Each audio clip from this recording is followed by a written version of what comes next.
The majority of my time was spent in our various forms of fundraising. Over the years, I've been chairman or a committee member of our 3 small but significant fundraising committees. Corporate and foundation support, often called the Grants Committee, individual donors, and planned giving. I was the first grants chairman and remember working with Linda Kilmer to write our first grant request. She was a wonderful help and much smarter than I. She knew how to use a computer, which was very new to me and actually to all of us at that time. I would have submitted a request in a pleasant note written in cursive, I'm sure. Thank goodness I took a typing class in high school. Assistance League in St. Louis has come a long way since then, and so have I. Our first large donation was a $1,000 check from the Lions Club. This was a huge contribution in 1988. Over the years, our corporate and foundations or grants committee has consistently raised significant revenue for Assistance League. It's a small, behind-the-scenes committee led by Susan Peters, but the results have been enormous.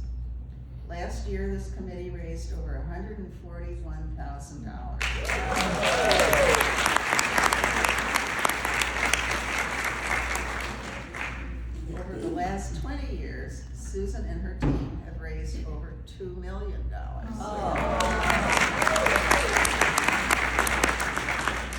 would like to ask Susan to stand.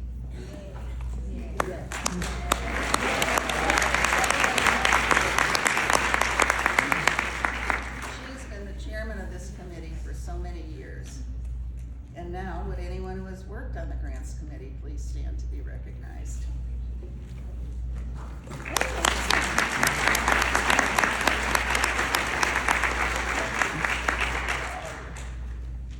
We have received significant financial support from corporations like the Edward Jones Foundation, the Fred Sy Foundation, the Norman J. Stupp Foundation, and the Employee Fund of Boeing. A list of recent corporate donors was published in our 2022 annual report. Many of these donations have been a result of our members' connections. Corporations have also made contributions in other ways. In 1994, Edward Jones allowed us to open our first headquarters in their office space in Progressive Park. And that was quite a drive for most of us who live more in this area. We also benefited from a grand opening party for their current headquarters. Since then, we have often used their building for our galas and authors brunch events. In 2009, Monsanto offered unused office furniture to nonprofits. As a result, we received a donation of all the computer tables, filing cabinets, and 100 chairs currently in use in the IT area, treasurer's office, and activity rooms. Tarleton Corporation supplied manpower for the many moves in and out of Gingerbread Village. Deerberg's Market sponsored our first preview party and then helped to advertise Primetime Treasures on their grocery bags. Allied Republic employees have held a toy drive for several years, and Barnes & Noble is a big sponsor for our literacy efforts. 5 individuals from the professional community serve on our advisory council, including John Berline. Corporate sponsors have also been important in another fundraising activity in which I was involved. From the year 2000 to 2014, we had an annual golf tournament. First at Greenbrier Country Club, and later we moved it to Meadowbrook Country Club. Tom Wargo, one of 2 golf pros, volunteered to give us golf tips and be with us on the course. Lunch preceded tee-off, and dinner was followed by an auction. And it was always nice because he and the other pro would hit for us, so the longest drive was in the position. There was also a silent auction. All items were golf related 2009, in an effort to include more members, a round-robin tennis tournament was added. Non-golfing members were also encouraged to join us for dinner. The golf tournament was discontinued in 2014 due to competition from other tournaments held by various charities, which benefited their philanthropic programs. Our second behind-the-scenes small fundraiser committee is individual donors, led by many years by Vicki Hill. Vicki continues to serve on the committee with the new chairman, Peggy Verhagen.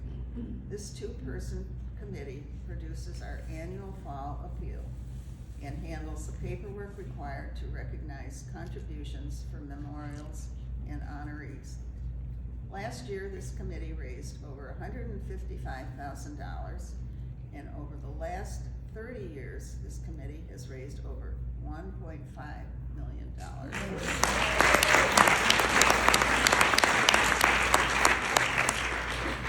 Vicki and Peggy, would you stand to be recognized?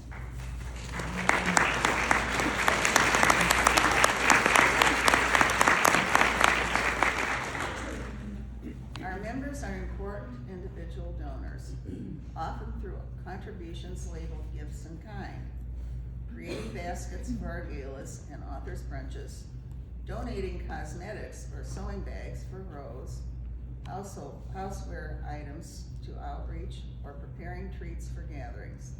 These are all gifts in kind.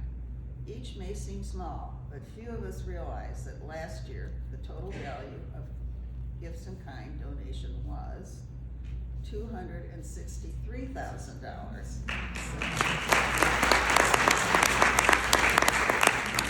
So all those smaller things really add up to quite a lot of money. We have individuals who donate in other ways. We have seen the contributions of John Pills, and there is another gentleman named John O'Connell who has donated the truck every year for our STEPS program, shoe delivery days. And we cannot forget our pals, husbands and significant others who have pitched in to put shelves together, okay? Yeah. Painted walls, and general maintenance. A big thank you to all of you for supporting Assistance League of St. Louis and encouraging others to support us. Our third small but significant fundraising committee is Planned Giving. It was first developed and presented to members in 1996. Its goal is to ensure Assistance League will have future financial support. In 1997, Planned Giving was enhanced when Crystal and John Burloin made a donation that helped to establish the Assistance League of St. Louis Endowment Fund. At that time, we met with an attorney who was a contact of Linda Lee's. He gave us some good advice. In 2006, Planned Giving was submitted to the state of Missouri for Missouri tax credits.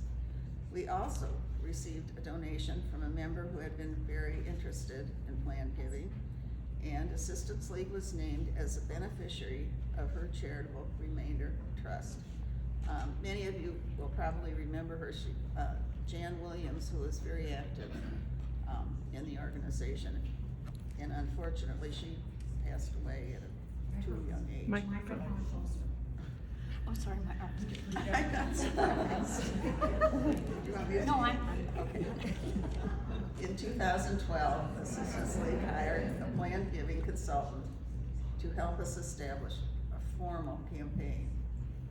We celebrated a formal Planned Giving campaign by inviting members to make a bequest to the chapter in 2014 through their will, trust, or gift of stock.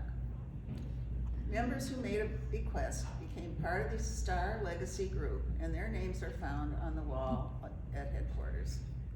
The Star Legacy Group has completed its effort, but members who are interested in making a bequest to Assistance League may contact our chairman of Planned Giving, Karen Keski, or our treasurer, Edna Mers. Karen Keski has chaired the Planned Giving Committee for the past few years and unfortunately was not able to attend today. But with those who have worked on planned giving through the years, please stand. Well, we need some more members on that committee.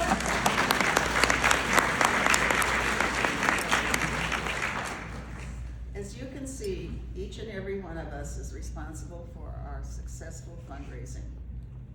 But the efforts of these 3 small but mighty committees play a significant role in achieving our fundraising goals. Thank you.